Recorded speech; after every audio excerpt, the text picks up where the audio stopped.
మనతో మాట్లాడేందుకు ఆర్టీ ప్రసాద్ గారు ఉన్నారు. సో ఈ కంప్లైంట్ ఇచ్చిన శానిటీ ఏముంది, ఆధారాలు ఉన్నాయా లేక మామూలుగానే కంప్లైంట్ ఇచ్చే మనం మాట్లాడే ప్రయత్నం చేద్దాం. సార్ ముఖ్యంగా చెప్పండి, మీరు ఐసీబీకి కంప్లైంట్ ఇచ్చి ఇవ్వడం జరిగింది, 100 కోట్ల మేర అక్రమాలు జరిగాయి, అవినీతి జరిగిందంటూ కూడా. ఇప్పుడు ఆధారాలు ఉన్నాయా మీకు? ముందుగా రాష్ట్ర ప్రజలందరికీ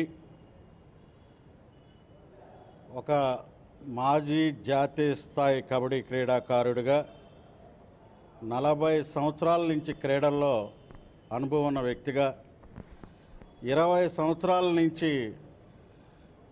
క్రీడా సంఘాల్లో అనేక వందల టోర్నమెంట్లు నిర్వహించినటువంటి రంభాప్రసాద్ అనే నేను ఏదో ఆషామాషి వ్యక్తుల మీద ఆరోపణ చేయలేదు.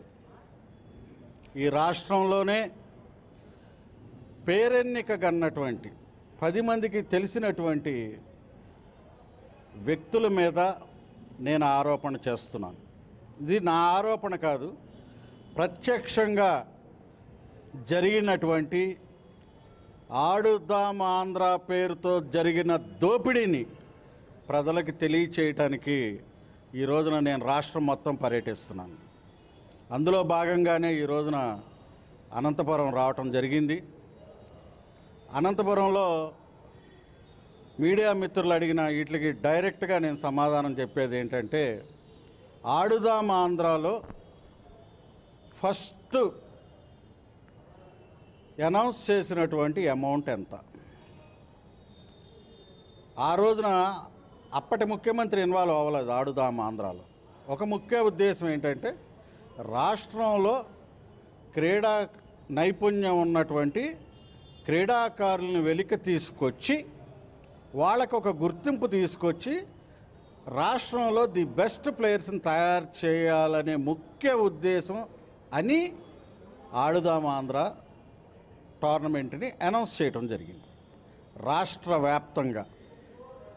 ఈ రాష్ట్ర వ్యాప్తంగా అనౌన్స్ చేసే వీటిలో ఎన్నుకున్నటువంటి క్రీడలు ఏంటి?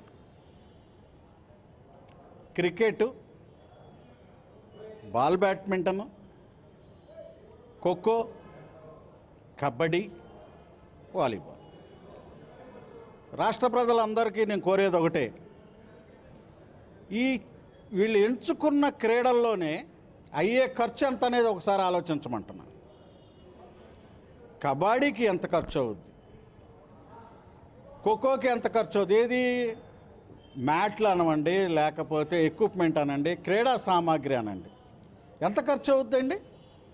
క్రికెట్కి ఎంత ఖర్చు అవుద్ది? కానీ ఒక లెక్క పొంతన లేకుండా శాఫ్ అధికారులు, విసిఎండి, అలాగే కింద ఉన్నటువంటి అడ్మినిస్ట్రేటివ్ ఆఫీసర్స్ వీళ్ళందరినీ మాట్లాడనివ్వకుండా మాజీ క్రీడా మంత్రి రోజా గారు, మాజీ శాప్ చైర్మన్ బైరెడ్డి సిద్ధార్థారెడ్డి గారు వన్ సైడ్గా ఈ టోర్నమెంట్లు నిర్వహించమని చెప్పేసి చెప్పడం జరిగింది. సహజంగా ఎక్కడైనా టోర్నమెంట్లు జరిగేటప్పుడు క్రీడా సంఘాలను పిలిచి క్రీడా సంఘాలను ఇన్వాల్వ్ చేసి వాళ్ళ ద్వారా మెరిట్లో ఉన్నటువంటి ప్లేయర్స్ని తీసుకొచ్చి ఆ టోర్నమెంట్లు నిర్వహిస్తే ఎవరికైనా ఉపయోగం ఉండేది. కానీ కేవలం ఆ జిల్లా ఎమ్మెల్యేలు రికమెండేషన్ చేసినటువంటి క్రీడాకారులు, వాళ్ళు రికమెండేషన్ చేసినటువంటి క్లబ్స్ తరపున క్రీడాకారులే ఆడాలి, మిగతా వాళ్ళు ఎవరు ఆడకూడదు, త్రూ వాళ్ళ ద్వారా రాండి అని చెప్పి ఫస్ట్ అవినీతికి బీజం వేయటం జరిగింది. ఆ రోజున ఉన్నటువంటి బైరెడ్డి సిద్ధార్థారెడ్డి గారి దగ్గర నోటీస్కి ఈ విషయం మేము తీసుకెళ్ళటం కూడా జరిగింది. కానీ కనీసం మాతో మాట్లాడటానికి ఆయన ఇష్టపడాల. శాఫ్ అతనున్న ఛాంబర్ని ఒక గూండాల రాజ్యంగా మార్చేశాడు. విజయవాడలో ఎవరైనా క్రీడా సంఘ ప్రతినిధులు వెళ్తే చెప్పడానికి ఇష్టపడలేదు. కాబట్టి కొన్ని లాస్ట్ 5 yearsలో జరిగినటువంటి ఈ రాష్ట్ర వ్యాప్తంగా జరిగినటువంటి కొన్ని విషయాల్ని మేము అన్నీ చెప్పలేదు, కానీ కొన్ని విషయాలను చేసి దాన్ని సిఐడి వారికి వెళ్ళి ఎంక్వైరీ చేసి విచారించి మేము చెప్పిన దాంట్లో కనుక వాస్తవం ఉన్నట్లయితే ఈ కన్సెంట్ ఎవరైతే ఇన్వాల్వ్ అయ్యి ఉన్నారో వాళ్ళందరి మీద చర్యలు తీసుకోవటం అని చెప్పి కంప్లైంట్ ఇవ్వటం జరిగింది. అంటే మీకు ఇచ్చిన వ్యక్తులు సామాన్యమైన వ్యక్తులు కాదు, వాళ్ళు ఫైర్ బ్రాండ్ రాష్ట్రం అంతా మొత్తం తెలుగు రాష్ట్రాల్లో కూడా గుర్తించదగ్గ వాళ్ళు. రోజా కానీ మాజీ శాఖ చైర్మన్ సిద్ధార్థ రెడ్డి కానీ ఇద్దరు కూడా బలమైన వ్యక్తులు. వాళ్ళ మీద ఆధారం లేకుండా ఫిర్యాదు చేయడం అంటే మీలాంటి వ్యక్తులు సాధ్యం కాని పని. అది ఒక్క ఆడుదాం ఆంధ్రలో 100 కోట్ల అవినీతి జరిగిందంటే ఎలా ఊహించుకోవచ్చు వాటిని? మీరు ఒక విషయం తెలుసుకోవాలి, క్రీడలు వేరు, రాజకీయాలు వేరు. రాజకీయాల్లో వాళ్ళు పెద్ద వ్యక్తులు అయి ఉండొచ్చు, క్రీడల్లో నాకన్నా చిన్నవాళ్ళే, చాలా చిన్నవాళ్ళు వాళ్ళే. ఎందుకు అంటే మేము ఒక జాతీయ స్థాయి క్రీడాకారులు, అనేక రకాల టోర్నమెంట్లు కండక్ట్ చేసిన వాళ్ళు. క్రీడల గురించి నాకు తెలిసినంత ఇదిగా వాళ్ళిద్దరికి తెలియకపోవచ్చు. నేను క్రీడల గురించే మాట్లాడుతున్నా, రాజకీయాలు నాకు అనవసరం. ఈ క్రీడల్లో మీ పాత్ర చాలా తక్కువ, నా పాత్ర ఎక్కువ. 40 సంవత్సరాల అనుభవం నాది. కాబట్టి నాకు ఆ దమ్ము, నేను చేసిన ఆరోపణలో నాకు నిజం ఉంది కనుక నేను నిర్భయంగా ఎవరు ప్రార్థనలు తీసుకోకుండా ఒంటరిగానే ఈ ఆరోపణలు చేశా. దీనికోసం దేనికైనా సిద్ధమే. నేను చేసినవి కనుక నిరూపించలేకపోతే వాళ్ళిద్దరూ ఏ కోర్టుకు వెళ్ళినా నా మీద ఎంత డ్యామేజ్ చేసినా ఎదుర్కొంటానికి నేను సిద్ధం. అంటే మీరు ఇప్పటికే రోజా ఒక ప్రెస్ మీట్లో చెప్తూ చెన్నై సూపర్ కింగ్స్తో కలిసి టైఅప్ అయ్యి ఆంధ్రాకు ఒక క్రికెట్ టీంను కూడా జగన్ తీసుకొని వస్తాడు, జగన్ చెప్పాయంటే చేస్తాడంతే అంటూ కూడా ఆమె వ్యాఖ్యానించింది. ఆ క్రీడల్లోనే మీరు అవినీతి ఉందంటూ కూడా ఏసీబీకి ఫిర్యాదు చేశారు. ఇప్పుడు ఏసీబీ మీకు ఎలాంటి రెస్పాన్స్ ఇచ్చింది? నేను చేసింది సిఐడికి అండి, ఏసీబీకి కాదు. పబ్లిక్లో మాట్లాడటం వేరు, ఆచరణలోకి వచ్చేది వేరు. మీకు చాలామందికి తెలియకపోవచ్చు కానీ ఆంధ్ర క్రికెట్ అసోసియేషన్ ఎవరి చేతిలో ఉందండి? ఎవరికైనా ఐడియా ఉందా? ఆంధ్ర క్రికెట్ అసోసియేషన్ గతంలో ఉన్న వాళ్ళందరినీ కలంపోటుతో తీసేసి ఒక వర్గానికి సంబంధించిన వాళ్ళు ఆక్యుపై చేయడం జరిగింది. వాళ్ళ మాటలు వినని వాళ్ళని అడాహక్ కమిటీలు వేసి రన్ చేయడం కూడా జరుగుతుంది. ప్రజెంట్ ఏసీఏ వాళ్ళు ఆంధ్ర క్రికెట్ అసోసియేషన్లో పెద్దలు వాళ్ళు ఎవరికి చెందిన, ఏ వర్గానికి చెందిన వాళ్ళండి?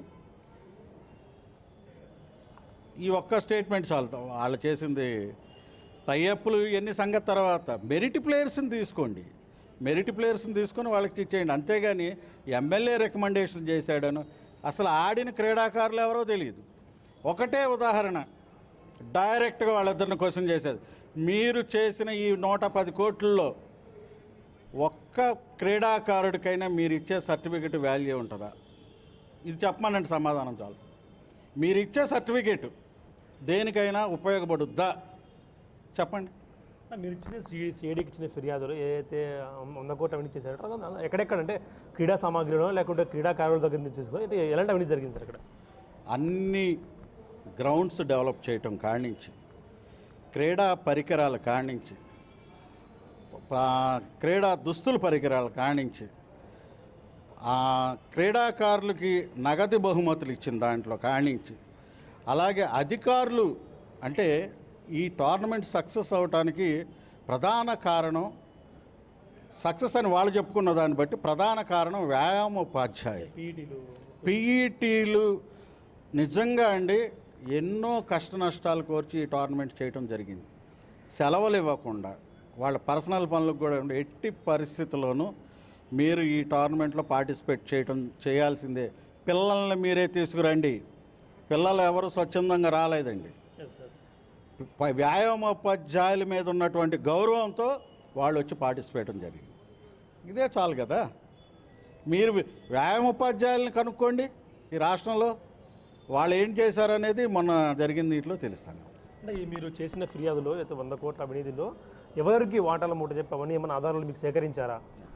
మేము అదేనండి స్పెసిఫిక్గా చెప్పేది ఏంటంటే ఈ ఆధారాలన్నీ బయటపడటానికి ముందు ఆ ఫైల్స్ ఇచ్చేయమంటున్నాం. మేము అడిగేది ఒకటే, స్పోర్ట్స్ అథారిటీ ఆఫ్ ఆంధ్రప్రదేశ్లో ఉన్న ఫైల్స్ అన్నీ సీజ్ చేయండి. అక్కడ మీరు ఒక్కటేసారి నేను ఇచ్చిన ఫిర్యాదులో ఉన్న పాయింట్లన్నిటిని ఒకసారి వెరిఫై చేయండి, అక్కడే తెలిసిపోద్ది. అలాగే చాలామంది ఏమనుకుంటున్నారంటే ఓన్లీ ఈ ఆటల గురించే అనుకుంటున్నారు. కానీ ఈ గ్రౌండ్స్ డెవలప్మెంట్ చేయటంలో, ఇండోర్ స్టేడియంస్ మీరు కట్టిన తర్వాత వాళ్ళకి లీజులకి ఇచ్చిన దాంట్లో ఒక గ్రౌండ్ బాగు చేస్తే కనీసం 2 సంవత్సరాలైనా నిలబడాలండి. అది మొత్తం గ్రౌండ్స్ అన్ని కొట్టుకెళ్ళిపోవటం నాసి రకపు పనులతో. కాబట్టి మేమేమంటే ఇంజనీరింగ్ డిపార్ట్మెంట్ని కూడా ఈ కంప్లైంట్లో మెన్షన్ చేశాం. శాప్లో జరిగిన ఇంజనీరింగ్ విభాగానికి కూడా మీరు కంప్లైంట్ ఇచ్చా. అందులో అవినీతి జరిగింది. మెయిన్ ఎక్కువ అక్కడే, మెయిన్ అక్కడేనండి. అక్కడ ఆడుదాం ఆంధ్ర ఒక ఎత్తు అయితే ఈ గ్రౌండ్స్ డెవలప్మెంట్ అనే పేరుతో జరిగినటువంటి అవినీతిని కూడా బయటికి తీయాలి. మీరు ఒక్కసారి చూసి గత 5 సంవత్సరాల్లో ఇచ్చాపురం గాడి నుంచి కడప దాకా ఈ గ్రౌండ్ డెవలప్ అయిందనేది ఒక్కటి చెప్పండి. దానికి మేము సిద్ధంగా ఉన్నాం దాని మీద చర్చకు. మీరు చాలా మీడియాలో కానీ వీటిలో కానీ ఆడుదాం ఆంధ్ర గురించి చాలా మాట్లాడారు. నేను చేసిన ఆరోపణ మీద మీకు నచ్చినటువంటి ఛానల్లో ఎవరితో అయినా, ఇటు రోజా గారితో అయినా కానీ బైరెడ్డి సిద్ధార్థరెడ్డి గారితో అయినా సరే డైరెక్ట్ డిబేట్కి నేను సిద్ధం. వస్తారా? మీడియా ముఖంగానే అడుగుతున్నా. నేను చేసిన ఆరోపణల మీద మీరు స్పందించాలి. నేను ఏదో వేగ్గా నేను చేయలే. క్రీడల్లో మీ అందరికన్నా కూడా నా అనుభవం ఎక్కువ. నేను చాలా నేషనల్స్ ఆడాను.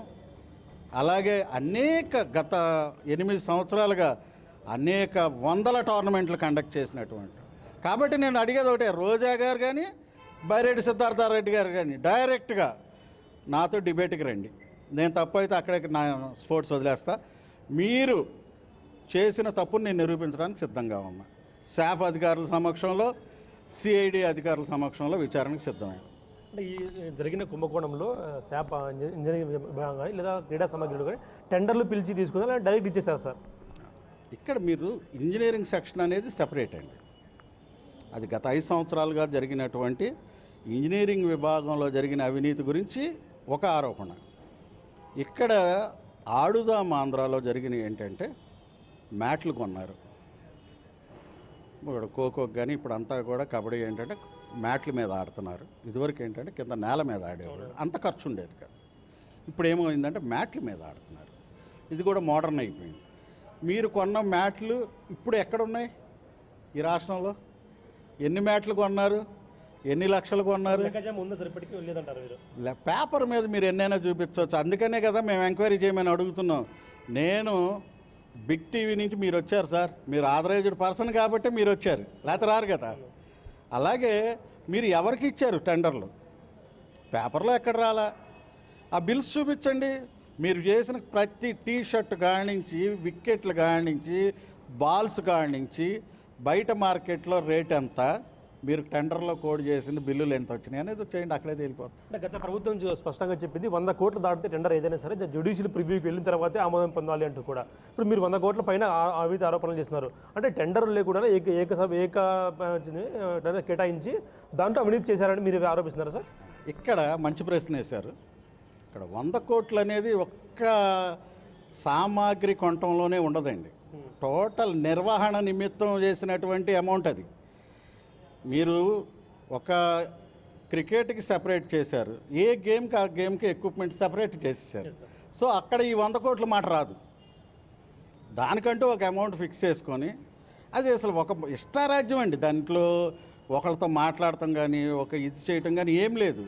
VCMD అలాగే రోజా గారు అలాగే బైరెడ్డి సిద్ధార్థరెడ్డి గారు వీళ్ళంతా కలిసి కూర్చొని చేసినటువంటి అవినీతి. దీనికి శాఫ్ కింద ఉన్న అధికారులు కూడా కారణం.